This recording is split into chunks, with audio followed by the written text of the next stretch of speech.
បងប្អូនថ្ងៃនេះខ្ញុំណែនាំឲ្យបងប្អូនបានស្គាល់ពុកខ្ញុំនេះពុកខ្ញុំដែរនៅខាងដំបូកខ្នងឥឡូវយើងទៅជួបជាមួយពុកខ្ញុំបន្តទៀតតោះពុកនេះពុកខ្ញុំដែរពុកឲ្យមើលមុខបែបពុកឲ្យចាប់ពុកនេះពុកនេះពុកហើយឥឡូវមកពុកមួយទៀតហ៎ខាងពុកខ្ញុំដែរពុកខាងទៅវិញដែរខាងនេះពុកដែរយើងទៅចែកបងប្អូនតែសាអូខ្ញុំនិយាយនេះទៀតស្រាយជនបទយើងនិយាយថាចេះដូចថាយើងមានពុកបកើតមួយចុះដល់ពេលដែលឧទាហរណ៍យើងភាសាសាមញ្ញគឺពុកពូប៉ុន្តែឲ្យយើងអ្នកជនបទសិក្សាតាមតំបន់ទេអញ្ចឹងសុំជាប់គេហៅថាខ្លៅរបស់ពុកបកើតយើងណាដូចអញ្ចឹងទៅ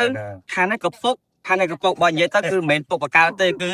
បាទត្រូវខ្លៅរបស់ពុកយើងអញ្ចឹងឲ្យអូនខាងនេះបងអត់ដឹងថាខាងបងប្អូនមានអញ្ចឹងអត់ត្រូវតាមពិតទៅពុកខ្ញុំនេះគឺត្រូវខ្លារបស់ពុកខ្ញុំយ៉ាញ់ដូចកូនមកហើយសប្បាយជុំគ្នាពេលមានបនទៀនមកសប្បាយពុកសប្បាយអត់សប្បាយយីពុកសប្បាយអត់បាយទៅតាមចិត្តបងអាចជួបកូននេះបងហនបងនិយាយរួមទៅយើងជនបទសប្បាយហើយមានអីក្រៅពីការជួបជុំគ្នាចឹងទេម្ដងការអាខែច្រូតទៅភាសា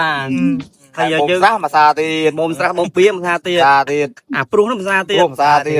ពេលយើងផឹកភាសាទៀតកម្មបាទកម្មវិធីនេះមកយើងស្តប់នេះបាយ